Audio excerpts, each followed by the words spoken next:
Here's My Heart, a legacy of love and war. Learn more right after this. I'm transferring to the University of West Georgia. Columbia University. Kennesaw State.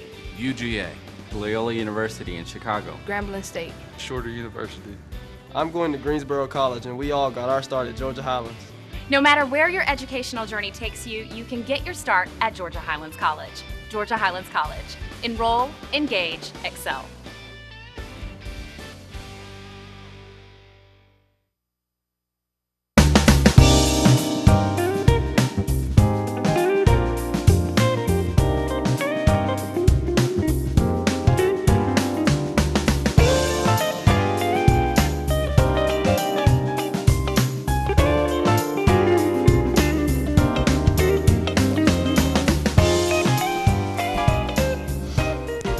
Welcome to Community Watch. Greg, Doug, how are you? fine, brother. Yourself? I am good. I am good. And is this not a beautiful book? It is a book. I mean, it is. A book in the true sense of a word. A book. It is a book. 400-something pages, I was told. This is a book by Leigh Callan, retired professor from Georgia Highlands. And I think I knew kind of she was working on this book, but it really had, I didn't know about the particulars of it, and I didn't realize how much progress she'd made until it came out. So, but we have, over the years, had quite a few authors. We have. I mean, this is it shouldn't surprise us anymore, but there are a lot of writers in our area. Yeah, local. Actually, talking to, I remember with Dr. Callan earlier about that. That Rome really has a group of writers. That are writing, that are actually producing stuff and putting things out. But I wasn't expecting. A lot of times you see books that come out. They're not as big. They're not as. Yeah. This is a real book, and I have to admit I haven't read it, but I was perusing through it, and it was very interesting. So I'm looking forward to learn more about the story behind the story. Well, Leigh Callan is with us today, and right after this, we'll have a conversation with her, so please don't go away. We'll be right back.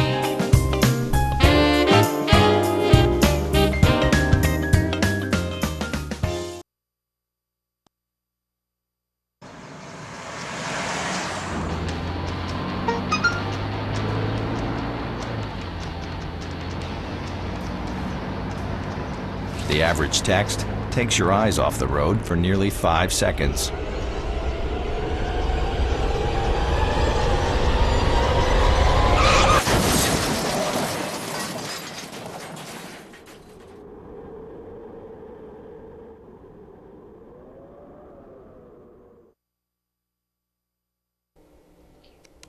Welcome back to Community Watch, and we're thrilled to have with us today Leigh Callan, author. Welcome to the show. Yes, sir. Thank you so much, John. And before we started today, we were reminiscing about. You are a GHTV pioneer. Indeed, but we didn't call it GHTV. No, it was. I guess it was FCTV. FCTV. Yes, indeed. It was Channel 99 then, wasn't it? I can't. I'm not positive about that. I'm not sure either. Yeah. It's been a long time. But you taught. Was it anatomy or biology? Well, anatomy and physiology, which is one of the health science biologies, and I taught microbiology. But I did do the anatomy and physiology for 2 quarters right here in this same area. So this is sort of coming back home for me. Yeah. Well, I've got to say, just the look and feel of this is such a beautiful book. I mean, it is a beautiful cover, and it is a hefty volume. Indeed, it's a big book. It's got a lot of heart in there, too. Yeah. I'll tell you. It is, quite a change from my wonderful career teaching the health science students at what was then Floyd College, of course, to now becoming a nonfiction writer of World War II history. What? Yeah, I wouldn't have guessed that, back then. But you a minute ago you said something about so many writers and everything Right. around in the Rome area, and everybody's coming to fore. You've had a lot to do with that, with your creative writing I don't know. classes and so Well, forth. that's nice to say, Yeah. but Yeah. tell us. I mean, this is actually the culmination of a long project that I guess you took on, but has been in your family for a while. Oh, indeed.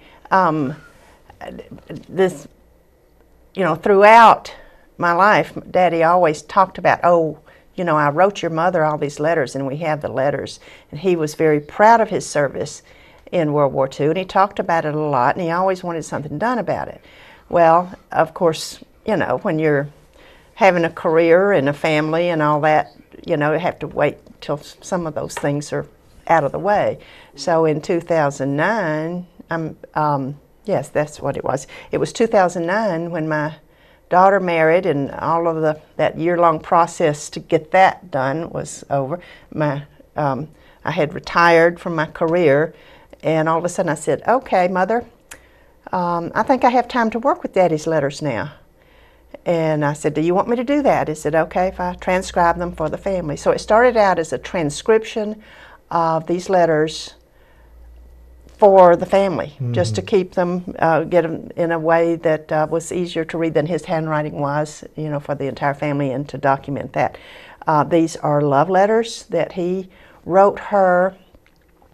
They were a total of 411. They're not all in the book, obviously. That would be, 4 volumes or something.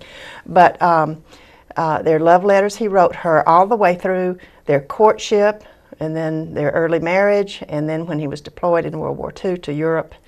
He arrived there just in time for the Battle of the Bulge, and then went on to the bridgehead at Remagen, and then toured Buchenwald concentration camp after its liberation. And there's a lot of important military history in it. There's a lot of sociology in it. There's a lot of a soldier's psychology in it, plus a full-out love story.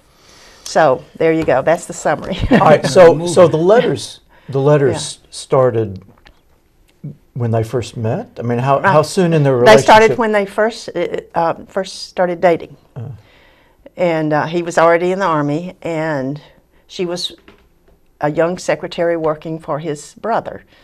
And her story is that the brother, her boss, my daddy's brother, the boss of this young woman, asked her to get my father dates when he came home on leaves. And so she did that for about a year, and then she ran out of people to get him dates with and said, "I guess you're stuck with me."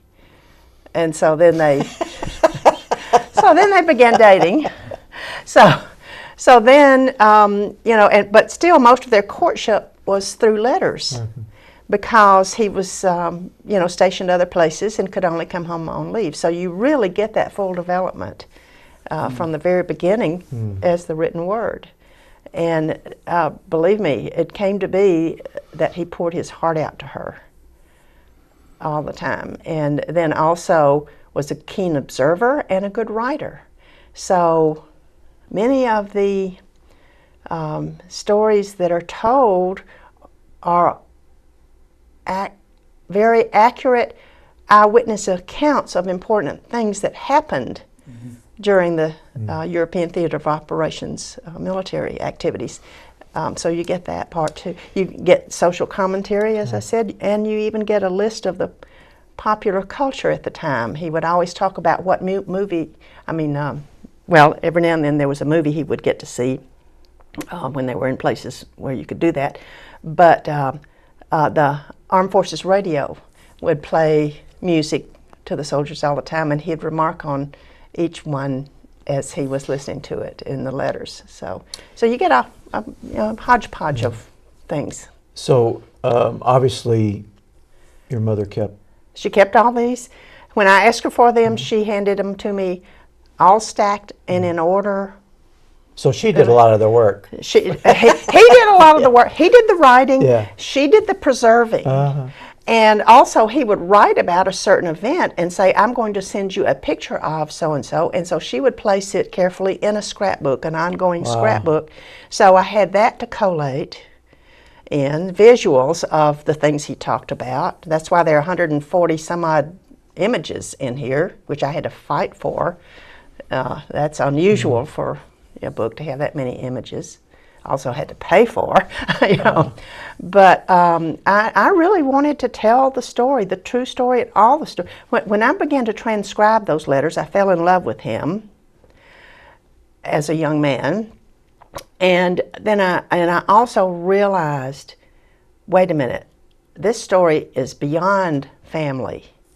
I mean, it's important for the family to have it, but this story is important enough for other people to read too.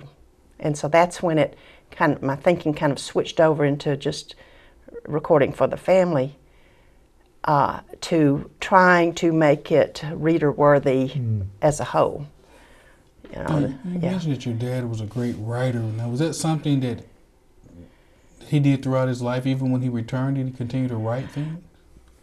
Interestingly enough, when well, of course, you know, he too had a career and family and busy, and the way, I mean, you know, everybody knows that that's number one, you know, when you're trying to raise kids and you know, support a family. But he always had in the back of his mind how important that was. And when he kept hammering me about it, but I was too busy, and I said, Daddy, you write so well, you write the story.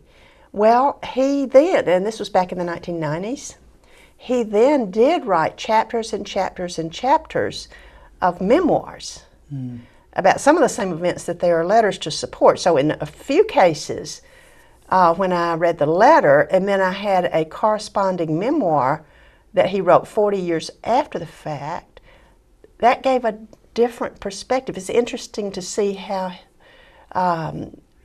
what reflections he had about the same event 40 years later. So a few of that is in there, and also folded in, you know, Daddy's writing was so specific, and the details he gave created a roadmap for my brother and I to follow, and we went and actually followed his footsteps full out to Europe back in 2010. And we stayed in places he stayed. We found churches that he spoke about praying in. We you know, would eat in places that he spoke about. We even bathed in a place that he described, the best bath he'd had in his life, and he hadn't had a bath in 18 days, you know, and it was in a copper tub. We found that place in Belgium that still is a, you know, spa and has the copper tubs. Did that. We found a family that Daddy had lived with for about 6 weeks between the Battle of the Bulge and the bridgehead at Remagen. They had kind of a respite time, 6 weeks, and he lived on a dairy farm with a family. We found the family. We found the people, and we had a day with them.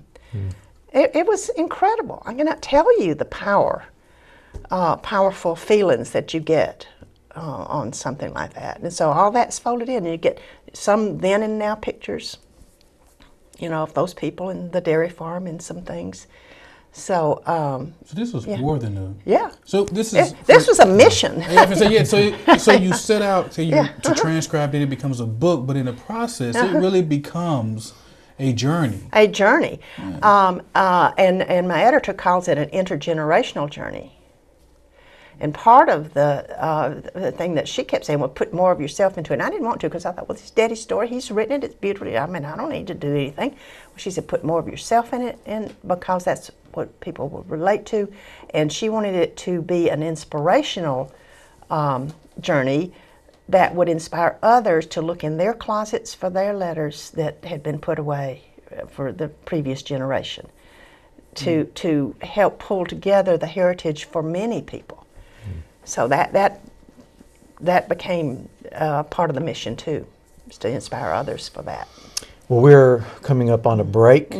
When we come back, we'll have a lot more discussion, so please stay with us. We'll be right back.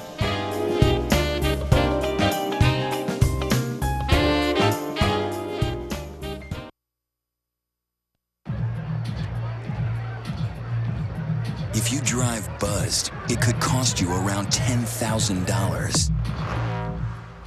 You'll face major legal fees, major fines, and steep insurance penalties. You could lose everything. Nothing kills a buzz like getting pulled over for buzz driving, because buzz driving is drunk driving. Welcome back to Community Watch. You're looking at Here's My Heart, A Legacy of Love and War by Leigh Callan, the book we've been talking about with the author who is with us today, Leigh Callan. Did you always know that the letters existed? I mean, Oh yes. so that was something that the Right. family was aware of. And Mother's scrapbooks, she ended up having filled 3 big scrapbooks, and we would take them to school to show for a history class. We'd look through them over and over again. They became very, almost disintegrated, in our hands. But that's where I got most of the pictures that are here. And some of those are photographs, heretofore unpublished, that Daddy took with cameras that he liberated. During the occupation, when after VE Day and all, and they sort of all of a sudden didn't have much to do, and it took a long time to bring all those many soldiers, millions of soldiers, back home. There weren't enough ships to bring them all home at the same time, and so he ended up spending 5 months over there after VE Day, agonizing months of not really having much to do. And so he took up photography. He taught himself how to develop and print pictures, and so that. And I thought that you're talking about, did he write more? He did write some more after, through the years, the many years after. And I always wondered why he didn't continue with photography. But Mother said, well, a lot of that stuff, whatever he did over there, by the time he got back, he just left it all over there. He just, he just was on to different things. But some of those photos are unique in that respect, that he did take them, and you get to, see some of the daily life. Some actual first-hand footage or pictures taken, Correct. on the site by an actual soldier. By him, right. I mean, because you see stuff on TV, like History Channel and all of that, but it's not every day that you actually get to see photos that was actually taken by a GI over there. Yeah, Wow. yeah. We had, I don't know, maybe 6 months ago, Stephen Bradshaw on the show, who had compiled a book of his letters home when he was overseas. It's longer than 6 months ago, but yeah. Was it? It's like last year, but okay. I know what you're talking about. 6 months, Yeah, it was military. I remember that because him and his wife. So there's a great tradition of sometimes fictional stories, sometimes true stories that are letters, letters put together like this. But it was interesting because we think of letters as being non-existent practically anymore. I mean, I don't know, but they still have just incredible power. They do have power, and what I hope that, I think this is a story of all soldiers in any war. And even in today's status, when they can see their family with Skype, and or it may be done by email or something electronically, still to save those, because it is history. save it in whatever technology is the current thing, but keep it, because later, and particularly the generations after, need to know what that loved one did and what sacrifice it really was to do that. That's part of it. I do need to mention, we keep talking about me doing all of this. Well, obviously with the creation of like I wanted to go full out the first time. I wasn't going to practice. I was going to full out the first time. But it took a village, because I had to find an editor in the genre that would understand what I needed to do to condense it and make it readable without losing his voice. And so that took about a 3-year process to work through that and so on, to help pull this volume together. But one of the key members of the village that it took to get this book done is my mother, because she is still with us. And she's 93. She doesn't mind me telling that now. There was a time when she would have minded that, but now she's proud of it. And she kept saying, how much longer do I have to live to see this book? That was my pressure, to get it done. But she participated, because if there was something that was a little vague to me and I really didn't understand the full impact of it, I would ask her what she remembered about it, and I could clarify things. And every now and then my editor would call and say, Leigh, ask your mother how she felt when she got this particular letter. So I would call Mother and say, Mom, my editor has an assignment for you, and I would tell her the assignment. And in 2 or 3 days, she would give me a page or two typed of her thoughts and what she remembered about that particular incident. And so some of her memoirs are folded in here as well. How many of the letters did you end up including? Well, I don't know. I haven't done a count of that, because what we ended up doing was we would do the full letter, edited to be more concise, because sometimes he would repeat the same phrase about 10 times in the letter, so we try to clean it up and make it read smoothly. But early on, we'd give a full letter from salutation to closing, just to get the rhythm of how things would go. But then deeper into it would be just essentially excerpts of the things that were new and valuable. So a lot of the letters are just excerpted, and we don't even do a salutation and closing. You just see the meat of it. The date is always there. The date is important in the sequence of these things. So, after so many hundred, I miss you, I love you, blah, blah, we started leaving some of that out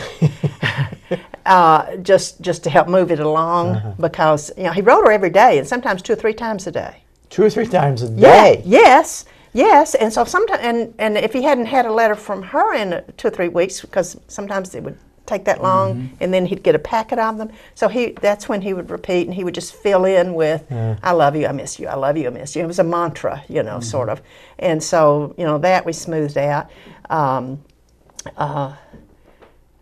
Mother calls them the mushy parts, but I left some mushy parts in there. Yeah. And there's some places where you can really read between the lines, I'm curious to know how this has affected your family, like your children, your siblings, or anybody. What has been the family's reaction to the book?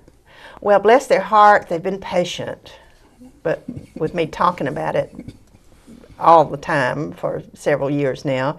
And in 2009, that's when I finished transcribing them. It took me about 6 months to transcribe them all, so I gave them the full-out transcribed version, just to have it.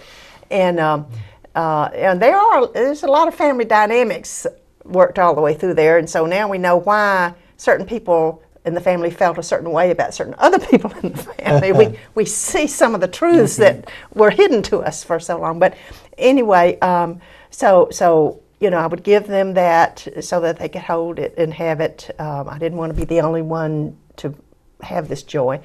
And then I gave them that first Christmas, that full out one, and then I created another version that looked more like a book instead of a spiral, ring-bound folder, but gave it for another. So they're tired of getting this book again and again and again for their Christmas form, gifts. huh?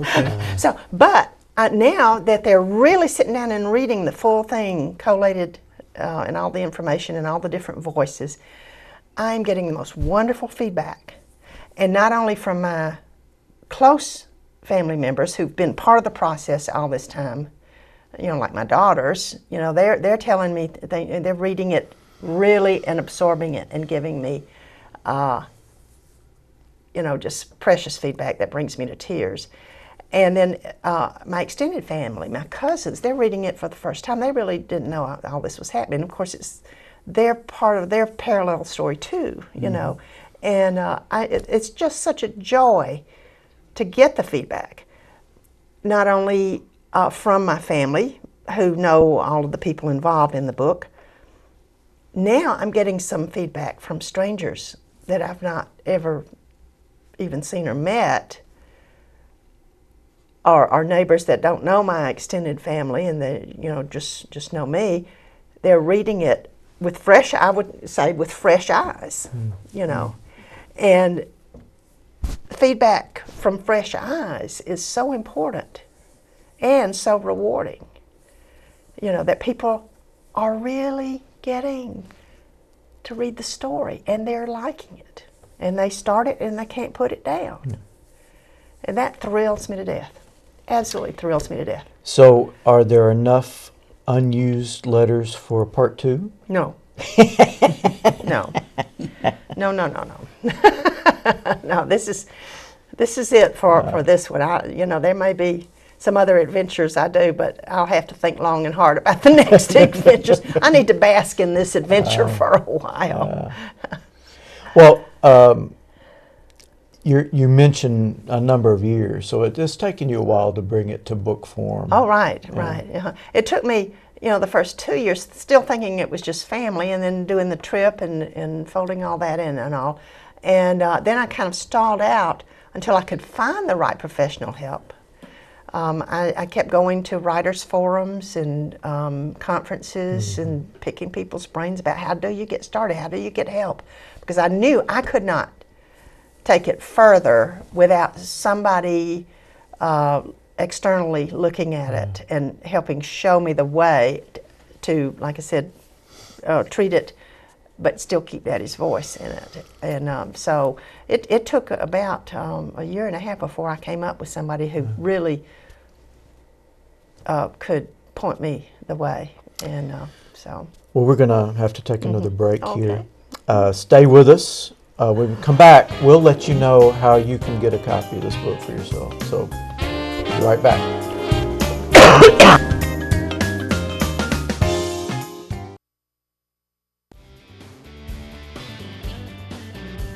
I'm transferring to the University of West Georgia. Columbia University. Kennesaw State. UGA. Loyola University in Chicago. Grambling State. Shorter University.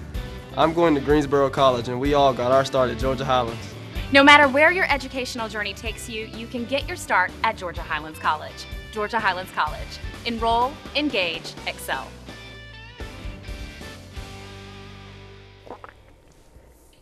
Welcome back to Community Watch. We've been talking with Leigh Callan about the book Here's My Heart, A Legacy of Love and War, and I know you want a copy. So you can go to your website, which is LeighCallanAuthor.com. Or you can go to Amazon, or you can go to Dogwood Books on Broad Street, or you can track you down personally and buy one from you personally. Yes. So make your plans now to find one of those ways to get a copy of this book yourself. You're really going to enjoy it. It's a wonderful, wonderful work. Thank you. Thank you. you. And thank you for being with us. We'll see you next time on Community Watch.